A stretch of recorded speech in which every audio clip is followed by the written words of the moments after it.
I'm Paula Teresa Barr. I'm originally from Bay St. Louis, a small town in Mississippi.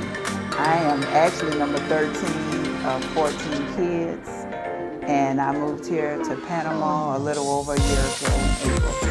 I would say that I'm transparent, genuine, and observant. Life before Panama, I had a great life, but I struggled a lot financially, and I also struggled with like PTSD from the military. So I had some challenges in life. What would normally take people their first time, it may take me a couple of tries, but I'm a Capricorn and we work hard. I'm also a veteran. They work hard. They do things 100%. I do things until they're right. But one thing about me, I'm not afraid to start because of my veteran and military history. So my military background, I was what you call a 31 Lima, wire systems installer, cable dog, hook. But I also, I did that, but I was kind of like what they call fixation. So when I was actually here in Panama from 89 to 92, my first duty station, I actually worked in the S1 in the PAC. And when I got here, it was only a few days before the invasion and we were on alert. So I was actually the battalion commander's driver. But I also had to do my job too. So I was kind of like dually doing my job and the administrative part also. Well, I still get up at 0:30 from the military, and then also me being number 13 of 14 kids, I wanted to be the first one in the bathroom. So my military career has taught me organization. So even though I'm here in Panama retired, I still get up at 05:30 and I get myself together, and then I work out, because I find that when I got here in Panama, since I'm retired, I didn't have structure. I'm so used to working 2 jobs and running my business, or working a job and running my business, or putting all in my business. And so when I got here, I didn't have structure, so I procrastinated. So then now I had to get some structure and retrain my mind to actually have a schedule per se. Even though I kind of don't have a schedule, I had to still keep my organized mind to help me where I won't lay around and just be dormant. My military and experience has influenced me to move abroad, because I was, like I said, I was stationed here from 89 to 92. So that's almost 3 years. So that really influenced me. I really love the culture. And back then, you have to keep in mind, we didn't have Google. We didn't have cell phones. We also didn't have like Uber. So we rode a Diablo. So we were just kind of free and wide open. But we traveled in packs, like 10 to 15. So we had each other's back. But living here back then actually influenced me.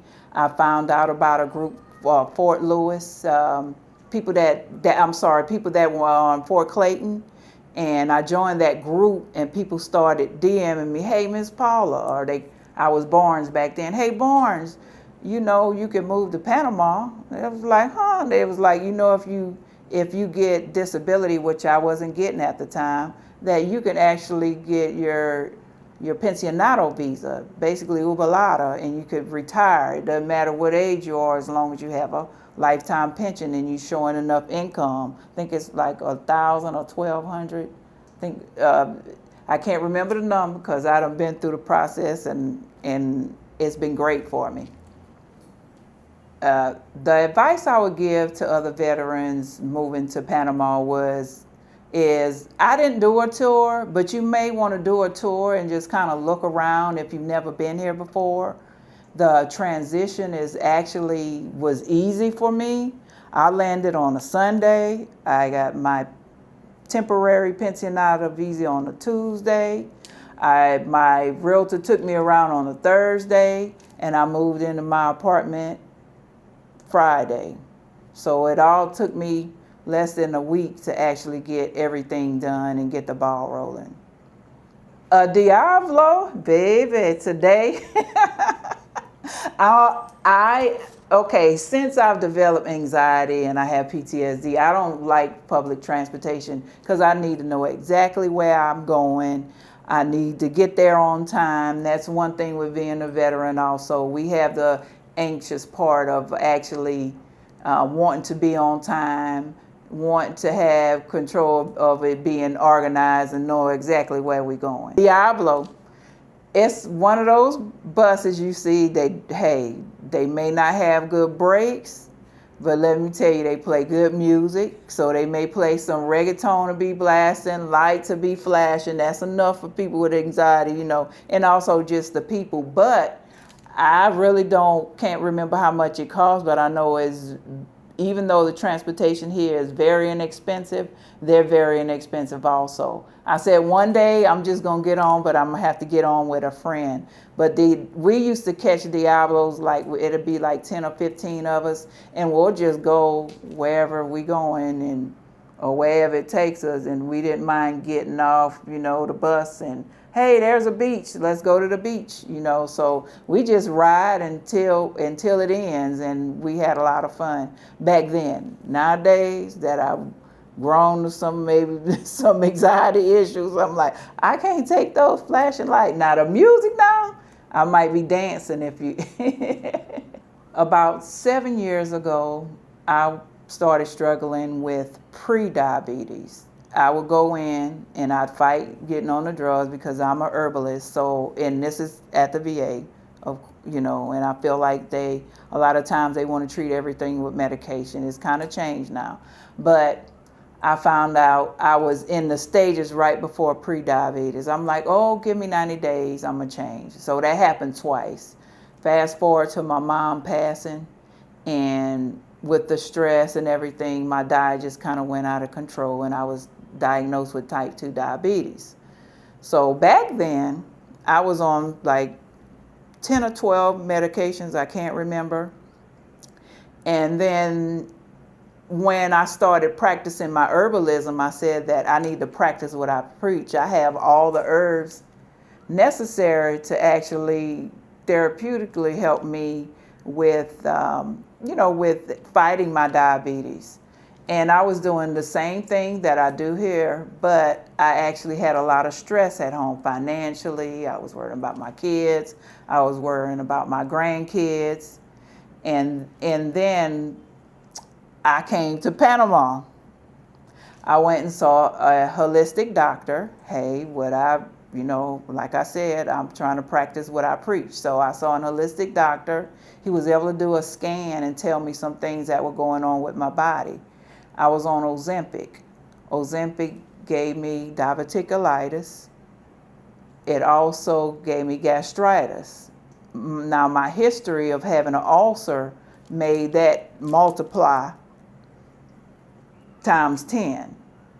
And they even threatened to put me on actually insulin before, and I told them no. That's when I became my own health advocate, because I'm also a certified clinical medical assistant. And taking care of patients on dialysis, normally that's what happens when you wind up on dialysis and your kidneys stop functioning. You actually go into renal failure. So I said, that's not going to be me. And when I normally go to the doctor, I don't tell them, hey, I'm a herbalist, because, most of them don't study. Only a small portion is herbalism or nutrition. So I find that I don't tell them that factor until they try and give me something that they don't really think that I have the knowledge on. So I'm like, I told her then, give me 90 days. And then I came back and they was like, what happened? Your sugar, is normal. I was like, I did a fast. And then I also started doing OMAD, having one meal a day, like intermittent fasting. And I find that helped drastically. But when I fast forward to coming to Panama, the fruits, the vegetables, the produce, they are more organic. Like the first time when I got here, I spent maybe like $28. Every counter in my kitchen was full. Every cabinet was full, so I had to learn how to minimize when I bought it because it will go bad in 2 to 3 days. So I learned, I was juicing before, but this time I learned how to juice with herbs because they're more readily available and they're more inexpensive here. Now, fast forward till today, I started wearing what you call as a CGM, a continuous glucose monitor. So what that does is measure your glucose as you eat. Okay, so say I eat some fruit. I would put that into the app, and then that'll tell me 2 hours later whether that my sugar went down to a normal level or it spiked my sugar. So therefore I started learning how to control actually what I eat. And you can eat some of the things, but in moderation, but you have to like counteract that. Say I eat something sweet or something fatty or something that may run my sugar up, then I'll in turn to eat a protein or something fatty or something green like avocado, spinach, and then that will actually bring my sugar down. And I also, within 30 minutes from me eating, I actually have like a tea with like cinnamon, maybe chamomile, and ginger, things of that nature, things that are anti-inflammatory. And so that'll actually, and cinnamon, Ceylon cinnamon, I actually bring it down. So like if I drink coffee, I actually add cinnamon in it every time. Or if I have something that's really sweet, I add cinnamon on top of it to counteract it. And so I'm actually on one medication today from my heart, and the other ones are just supplements. And then I also take like some glucosamine or things of that nature, like collagen, to help also with my sugar. I just recently had an interview with my pharmacy doctor from the VA. So I was shocked because I went home in February and I didn't realize how much weight I lost. When I talked to, I was shocked. I was 223 when I went home in February. Today I'm 205. So that's a drastic amount of weight. And let me tell you, I wasn't taking Ozempic. I wasn't doing anything but natural remedies. Like I said, I started practicing what I preach, and I started scheduling my workouts just like you schedule a doctor's appointment or a hair appointment. You schedule your workouts and you make it a part of your daily life. My transformation was, first it was mental. I decided in my mind that I wanted to lose weight, and not just lose weight, the internal numbers. Because sometimes it's not all about a scale, it's about how you feel and how your internal numbers are. Yeah, you could be skinny, but what your glucose look like, what your blood pressure look like. So it would, then after it became a mental thing, it started becoming a physical thing, because I'm like, hey, I'm 57. I think I still can transition. I still can look good at 57 and beyond, because my prime example is my mom. She lived to 96 and she didn't have any health problems. And she said it's from not eating out of a box or out of a can. She said if it don't come from a tree, a vine, the ground, or the sea, you don't eat it. So I have lived by that now. Discipline trumps motivation, because what are you going to do when you're not motivated to work out, or not motivated to, there's a store right downstairs, and I have to practice discipline because they have empanadas and quick stuff for $1 on the Lord. That's it. And I can easily go down and have that $1 snack, or I can cook something, or I can prep my food. Preparation and consistency. But what trumps that is discipline. Are you going to be disciplined enough to prep your meals every week? Are you going to be disciplined enough to, when you pass that bakery with those good smelling breads and empanadas and all the other stuff that they have, pastilles, are you going to be able to just walk past that? Now I can just walk past that and know that, hey, I already had something to eat, or when I get home, I'm gonna have that chickpea salad. Advice I would give someone struggling with their health today is start with small things. You couldn't imagine how giving up soda, or I'm gonna drink more water, or I'm gonna practice getting up at, this is what I do. I train my body, because I'm still a little militant, for lack of words. But before I started getting up at 5:30 to work out, I set my clock for 5:30, and I just practiced getting up and practice moving and being cognizant and alert and aware at that time. And so that's how I started getting up early to work out. And then I also scheduled my workouts. But the first thing I would tell you to do is go to your doctor, because you don't know if you have any ailments in your body that would prohibit you from doing certain things. Like when I first got here, I was juicing, and I didn't know that I was actually raising my glucose. So I had to study that. Do your research. ChatGPT or Gemini or whatever you use, Siri. Ask them a question. They'll tell you everything, but then also follow that up with your doctor. I mean, that's what I did. I paid real attention to my lab work, and understand, if you don't understand your lab work or don't understand what they're telling you, please ask questions. Write them down before you go to the doctor. I tell everybody to take heed to what their doctor's saying, but always be your own health advocate. My improved health has changed my quality of life by me having more energy. Sometimes I used to stay in 2 to 3 days out of the week, not wanting to go out. I was tired. I had anxiety. Now I'm showing like natural energy. Like I don't have to drink coffee to have energy. It's what I eat. It's what's gonna make me feel bloated. You don't want to go nowhere because you're bloated, And so now I go more places. I always like to dress up. If anybody know me, they know I wear cute little dresses, and that's just my thing. But I had got to where I wore workout clothes everywhere I went. So now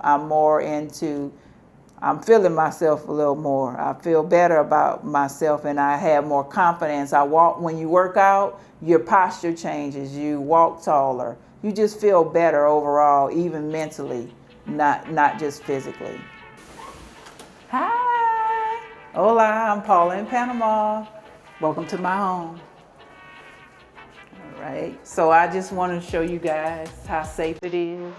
They have a 7-point locking mechanism, so this is a steel frame.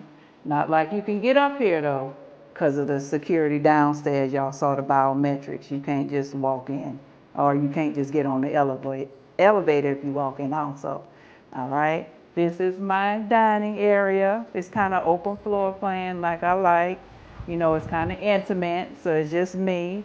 My kitchen. Y'all see all this equipment in here. I love to cook.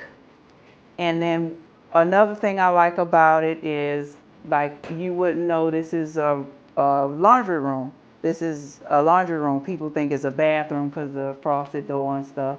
But this is where I kind of storage, and they have stackable modern stuff, a lot of storage in here. And that's my little nook where I can hide stuff. This is my living room right here. And I'm a plant mom, so that's something I adapted, because you can grow pretty much anything in Panama.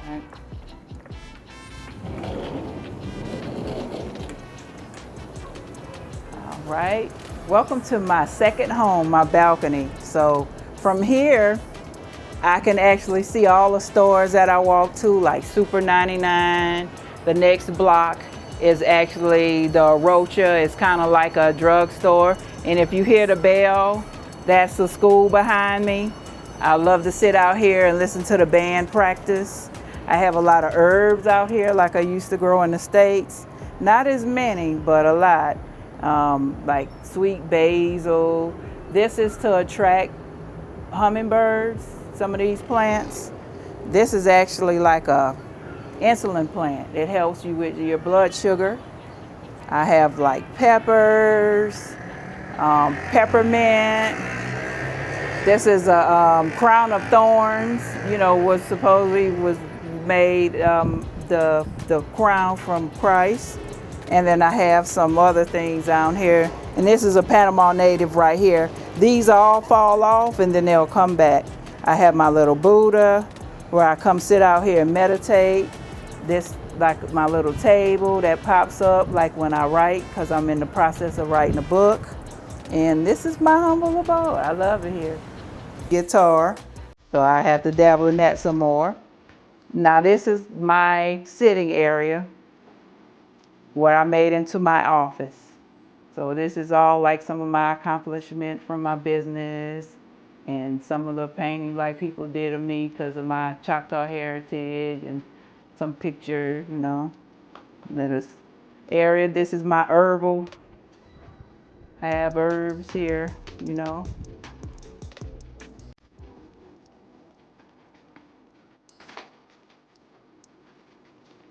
And I had a friend make me a poster for my business. That was a gift. And then also, this is my other room. So this is my spare room, my guest room. But I also have a gym here, like my in-home gym, and this is where I work out at. Yeah. All right. This is my guest bathroom. My owner likes chandeliers, so. And that's for my storefront, the painting. Yeah. Right. And then this is my room. As you can see, they have a lot of storage space. All this is closets, and this is also a hutch. You can hide more stuff there. My bed, most of the beds here are so low, I don't know. And then you can see it still have a beautiful view. Yeah.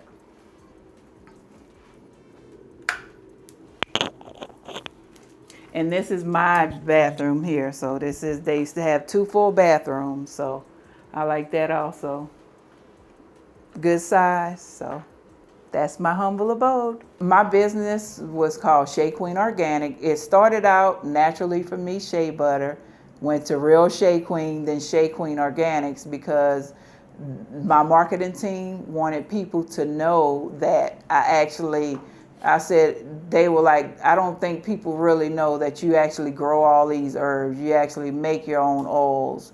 I had what they call, people have a she shed. I named mine the Shea Shed, and I made it my storefront.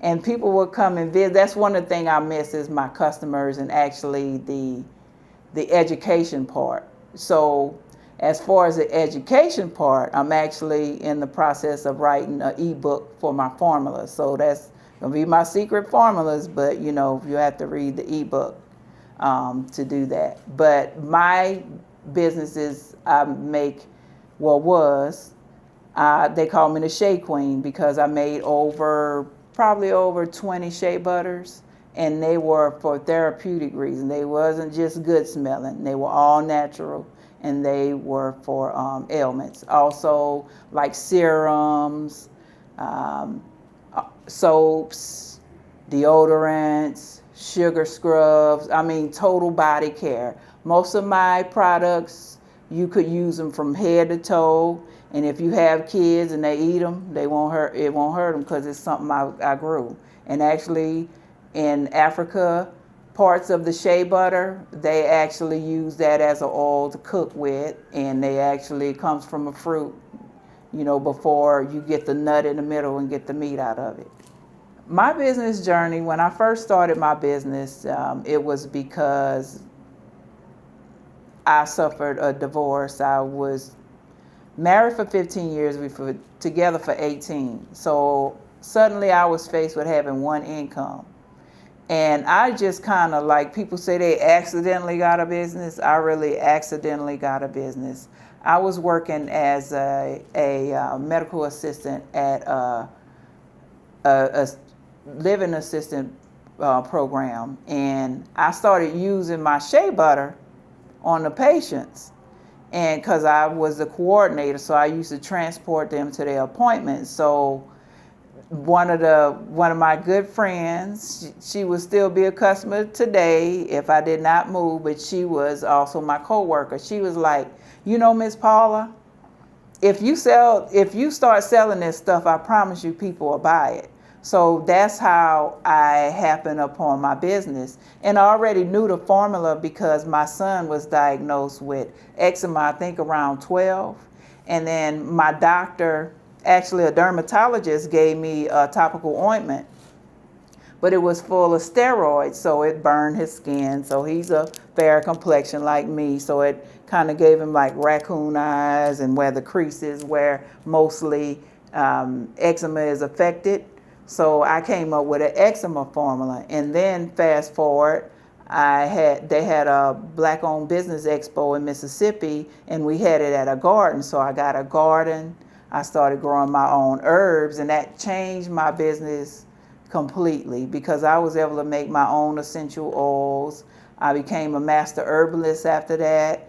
And fast forward, I went through the Mississippi State Extension Program and became a master gardener.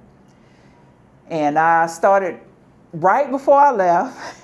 This is crazy, the timing. So right before I left, I actually secured to be a vendor for Rouse's Market. Rouse's like supermarket there out of Louisiana. So I would be in Louisiana, Mississippi, and Alabama. But the timing, I promise you, I didn't have the money for the insurance. And then right before that, I started receiving grants. I purchased a greenhouse. I started teaching gardening classes. But like I said, that business actually helped me for daily living, but that's it, So I knew I could rely on my business, but I didn't have like the financial stability. Okay, and I was actually, the way I learned about how to actually get my benefits was I became a benefits advisor, because my background before I became medical assistant, I was over 20 years I was in human resources. So, but life will knock you down, but then you have to reinvent yourself. So that's another thing I'll tell you. Sometimes when you have your downfalls or can breed actually your breakthrough, because if I would have did anything different, I wouldn't be here at peace in Panama today. Like I said, I got grants, I got awards like Entrepreneur of the Year. I on the cover of a magazine. I was shocked about that. I'm like, when she called me at work, I'm like, I'm at work. I was all nonchalant, and then when I hung up the phone, I'm like, what? They picked me, little old Paula. And then from there, I started telling my story. And then I'm also a published author. I'm in an anthology, My Walk Past Hell. So it's 30 authors, and they tell about their story walking through hell. And then after that, my business blew up, and that's when I started getting wholesale contracts and more. But here, as I come to Panama, I decided to actually fully retire my business, and that was a hard thing for me to do. I just had to humble myself. But like when I do something, I do it 100%. And I'm at a point in my life where I didn't want to do my business 100%. What inspired me to become an entrepreneur is the necessity for me to have an extra income, but I didn't realize that I saw it in my family. I thought my mom was a stay-at-home mom, but actually they grew herbs. They used it in their foods, but my mom was the candy lady. My mom, she made pralines and divinity, and people would buy them in batches. And then also she made like the sashes for gumbo and for crab boil. She actually tied those in cheesecloth, and people would come by and buy that. They would come by and buy collard greens. So I really think back and realize that it was like kind of my birthright or my heritage. My father was Choctaw, so he had a garden and we were never sick. We never missed a day of school because of the herbalism, and I didn't realize it until someone said, girl, growing up, we used to come and get greens and we used to come and get herbs from your parents. And I said, okay, well, this has been in me. It was natural for me to be an entrepreneur, and I didn't even realize it until I sat down and analyzed why I became an entrepreneur and why my life is what it is today. I believe what separates successful entrepreneurs and from those who struggle, or if you're committed and if it's your passion. There's a difference between a hustler and an entrepreneur. A hustler is a person worrying about that one sale. An entrepreneur is worrying about whether you're going to retention, whether they're going to be a repeat customer. Okay, I'm going to sell you this shea butter, but okay, how does it work? So I believe in educating them, and also great customer service. I also feel you have to represent yourself in a way. I'm going to give you this short story.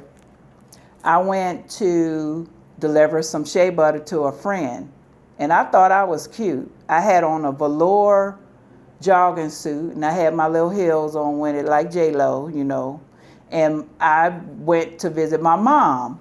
My mom was like, where you going? And I was like, I'm going to deliver some shea butter to my friend. We just meeting in the parking lot because it's raining. She was like, you going looking like that in a tracksuit? That's sportswear. And she said, let me tell you something. When you go and represent your business, the Shea Queen or whatever there is, I said, Mom, it's the Shea Queen. She said, well, when you the Shea Queen, every time you step out that house, and every time you represent your business, you stepping out to represent your business. She said, don't meet nobody else like that. So now, that's why today, when you see me, I'm matching from head to toe, still today. But when I went to represent my business, you knew I was a Shea Queen. I started buying stuff with my logo on it, carrying a nice bag, and that was the difference.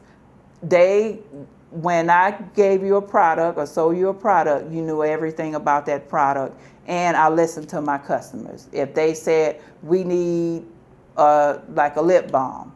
Okay, I did a medicinal lip balm, one that'll help brighten, like if you have smoker's lip, and you can also use it on under eye for darkness. So, because I listened to my customers, so that's how most of my products were actually made, by listening to my customers. So listen to your customer and educate them, and you'll retain them, and you'll have a repeat customer. Like I said, there's a difference between a hustler and an entrepreneur.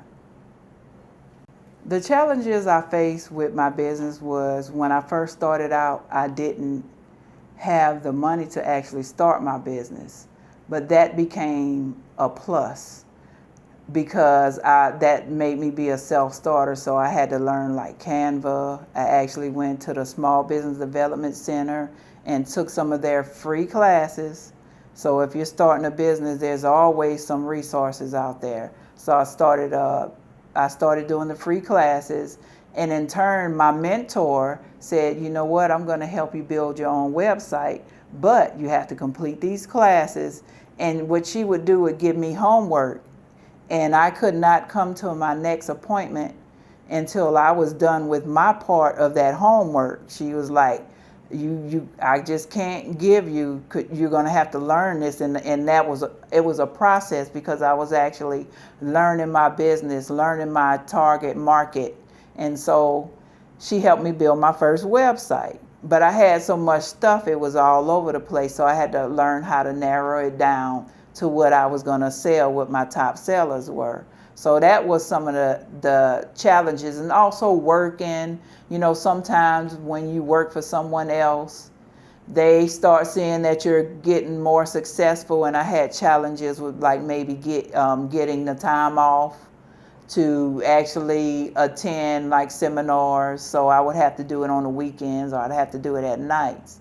Now, some of the awards that I won was I was nominated for like the 100 successful women, like in Mississippi. I was nominated for that multiple times. Also, like, was on the cover of magazine because of my business.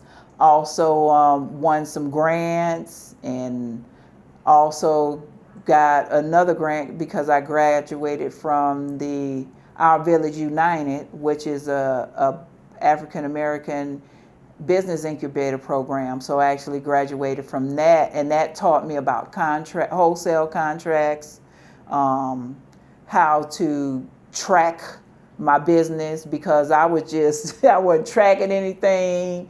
I was just working my business. I let my business work me. I didn't work my business, And so I learned from there, and it was a very successful business. And what I would tell people is, when you actually go to start a business, have a vision in mind. Go with your vision, because no one knows your vision better than you can. Sometimes you have to listen and get the education, but sometimes you have to go with your gut, go with your heart, and know and keep an eye, keep going with your vision.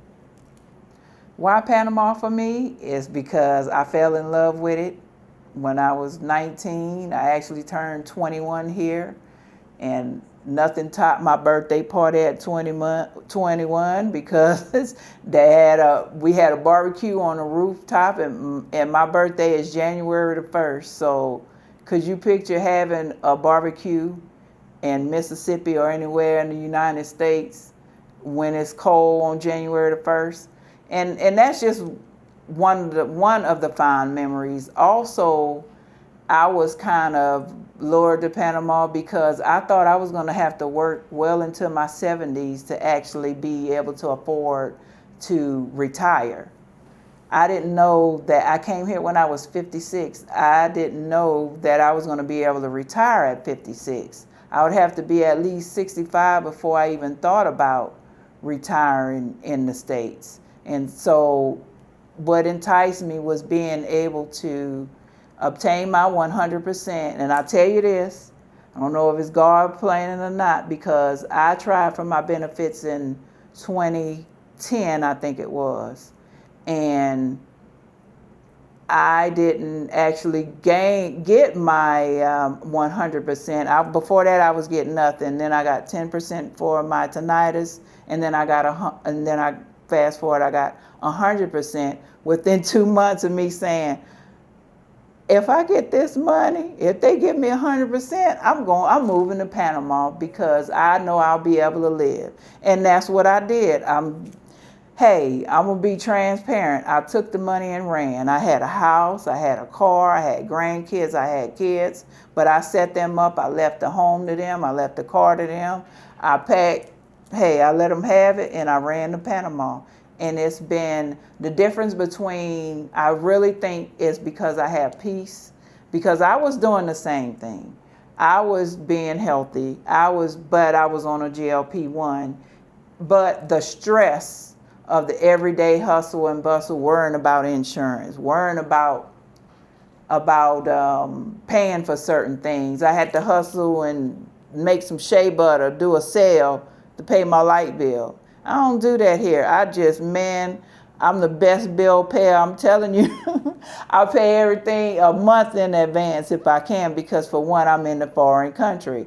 And for most importantly, I can do that. Now I don't worry about, I'm not rich, so don't ask me for no money. But financially, I can actually just pay my bills and not even blink about it. And the banking here, I don't worry about it. It's just, I'm telling you, I'm at peace here. I finally found my peace. And I'm coming from a child, most of us had humble beginnings, but I come from a tumultuous, traumatic childhood.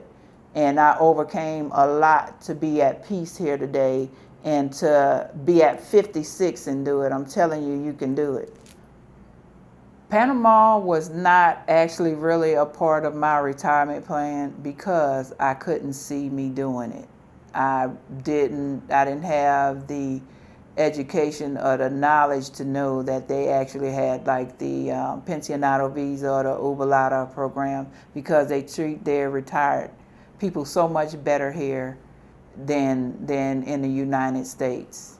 But I always said that if I ever, every now and then I would think about it and someone would ask me the questions, what you gonna do when you retire, Miss Paula? Like, I would love to go to Panama. And I said, that's never gonna happen until, like I said, I joined the group and the floodgates opened. I started binge watching YouTube and getting education and getting contacts with people. I have a friend here from New Orleans, and we talked for maybe a couple of months up until the time that I came here. We are still with sisters today, but she's from NOLA, so we kind of have the same background. So she kind of like a guide for me when I first got here, and still now today. What surprised me most about getting here, after getting here to Panama, is the securedness, and I felt safe. I'm able to move in the building. Like, people ask me, when I told them that I was coming to Panama, they was like, you going to a third world country? And I'm like, it's not a third world country. I'm not gonna lie, when I was here back in the day, it was kind of a third world country. They still had cholera and stuff when I was here, but the infrastructure has grown so much. Like, you see my beautiful view. When someone comes to visit, you can't just walk in, you have to use biometrics. If someone walks in behind them and actually still get on the elevator, you can't even press a button because it doesn't recognize your face. That's biometrics. I went to get my driver's license. Everything was on the iPad. The hearing test, the vision test, and then the way they do things here is so high tech. Like, why you need a blood test for your driver's license? Okay, you get in an accident, they don't have to look at what blood type you are. They're gonna scan the back. Oh, I need to call Patricia, and Paula got whatever blood type it is, and then we know we need that on hand. So the way they do things is it's smart. It wouldn't be what you think it is. Y'all think it's the jungle. They have a jungle here because they protect it, but you don't see monkeys and stuff in your neighborhood, like people think, third world country. No, it's not like that. The thing most people get wrong about Panama is if you don't speak the language, you can't get around. I feel like if you try here in Panama, even speak poquito, me habla español poquito. I mean, you learn how to say some key statements, they will actually assist you.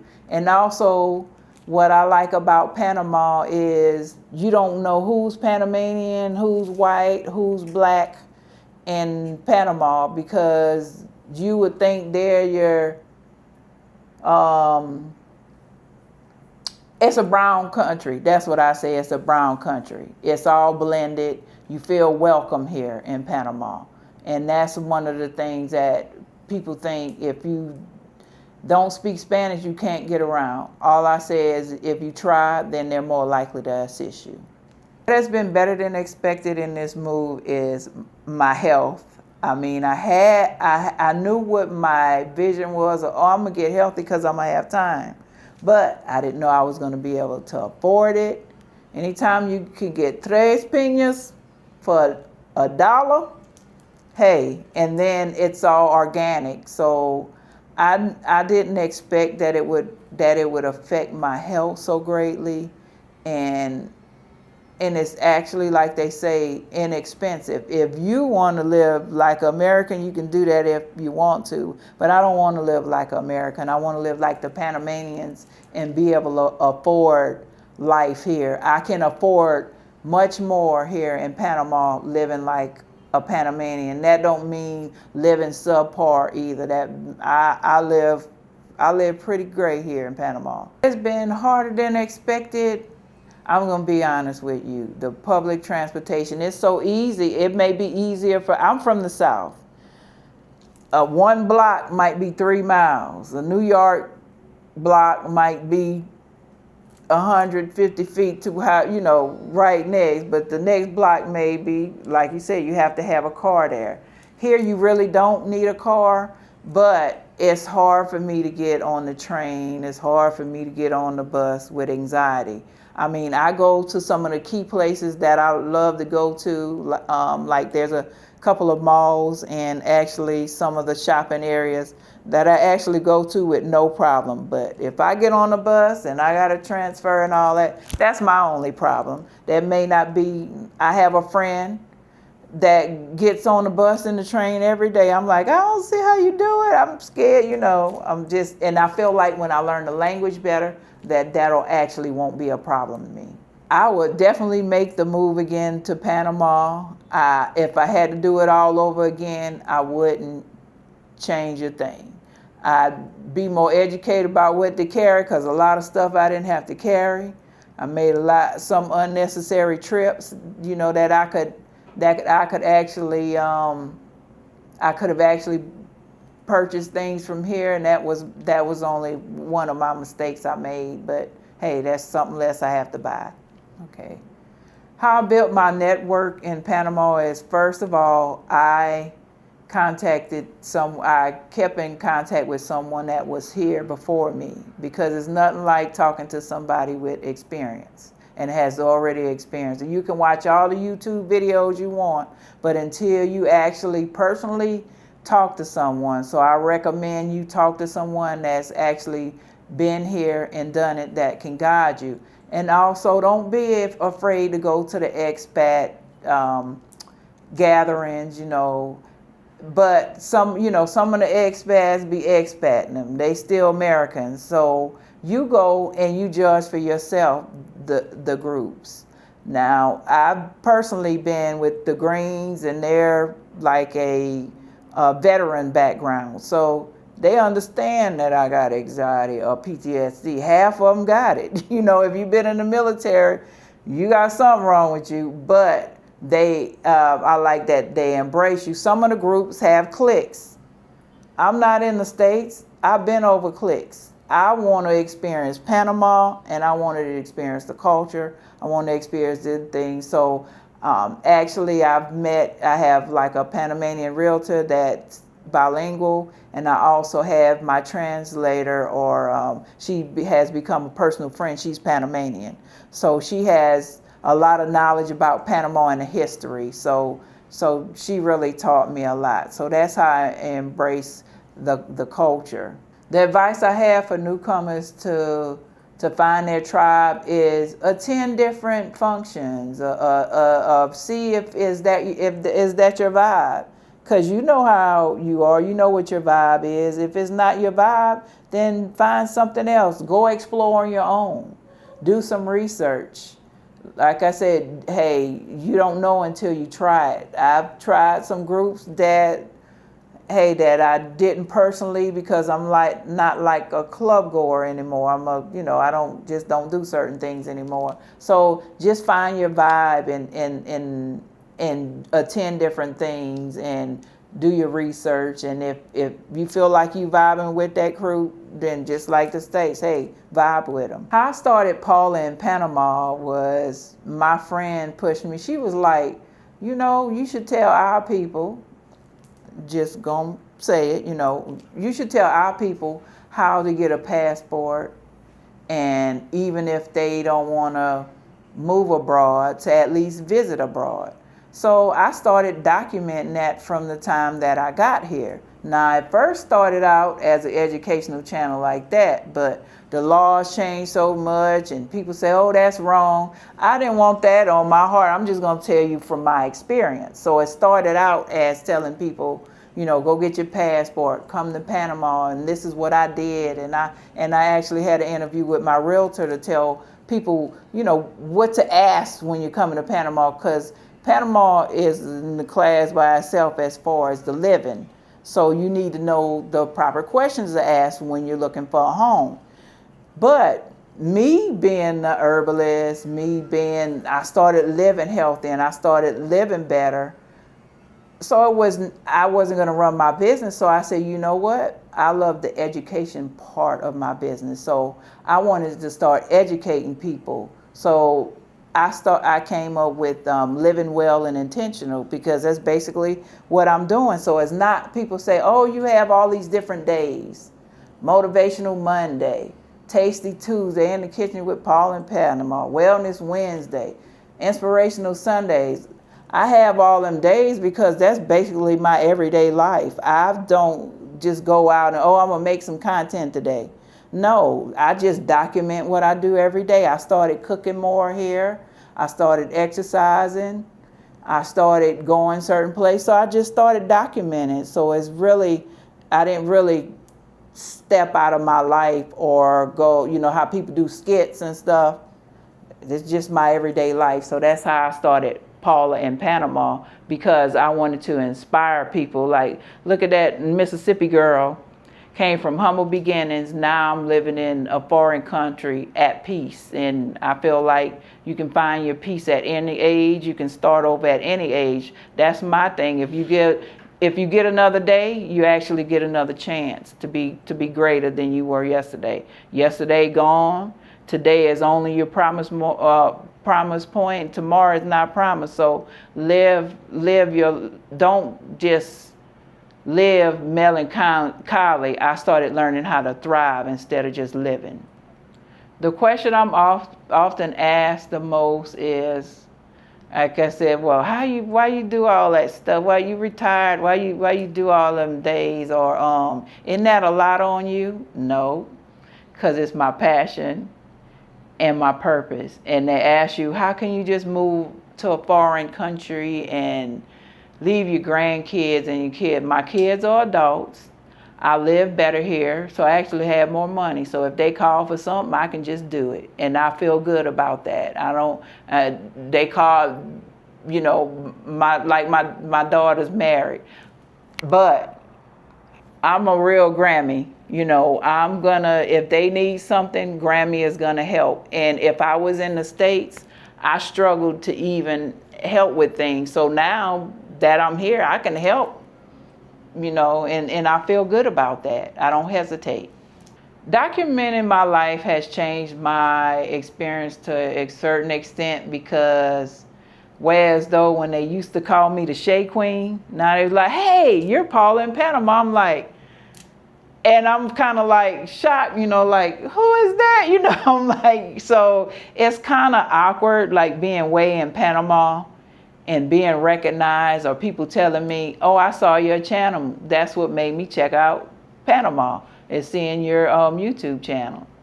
If I can give one piece of advice to my younger self, I would say just live for you and stop living for other people, because sometimes we do things to make other people happy. And I also say, anything you grow through is just actually preparing you for your life. There's no mistakes in life. Everything you go through, you have to take heed of those lessons. They can either be lessons or blessings. Some people call them mistakes. I call those lessons, and then the blessings will come if you absorb it. I would say the best thing about living in Panama is, I'm going to be very honest with you and say, the financial stability. I didn't have financial stability in the States. I can live as inexpensive as I want, or as elaborate as I want. Some people choose to have a maid or a housekeeper. Some people choose to have a chef. I choose to just do it all myself, because I have the time and I have the peace to do it. What is the one thing nobody told you before moving here?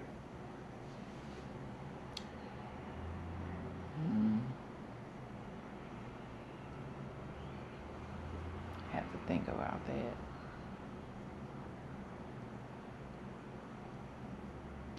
The one thing nobody told me about Panama, or that I guess I tuned it out, was like how the electricity I have a electrical backup here, so it kicks right on. But like the water or the gas, so I went 3 weeks without gas. But guess what? I'm from the South. We have hurricanes. I don't live 2-3 months without lights or gas or anything like that. So, and plus I'm a military veteran, so it didn't really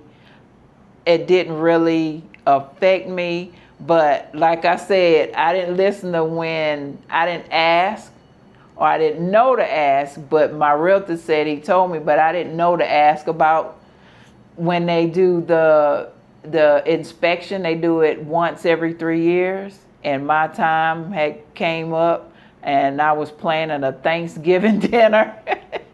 So I had all this food. I was like, well, I don't want to invite people over, and I don't have no hot water. I'm a very clean person. It was like, how she wash her hands without no hot water? Hey, I got a hot kettle, and things like that. But you learn to adapt, and like I said, everything is a learning curve. You have hurricanes and stuff in the South. We don't have hurricanes here. Right. All right, rapid fire. Favorite Panamanian food? My favorite Panamanian food is actually, I have a lot, but the empanadas. Favorite place in Panama? Favorite place in Panama is actually Santa Costera. We used to actually run that. Well, we used to actually, not the Santa Costera, but the Causeway, because now I can go there for leisure. And when I was in the military, we used to have to run that on payday, once a month on payday. Beach or mountain? Beach. Coffee or wine? Coffee. Best thing about retirement?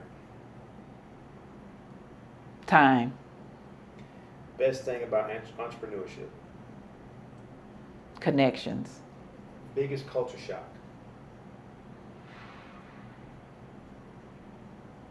Public transportation. One thing you don't miss about the U.S.? Paying taxes.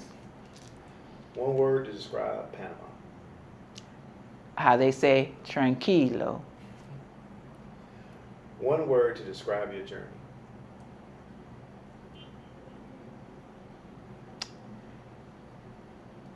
Inspiring.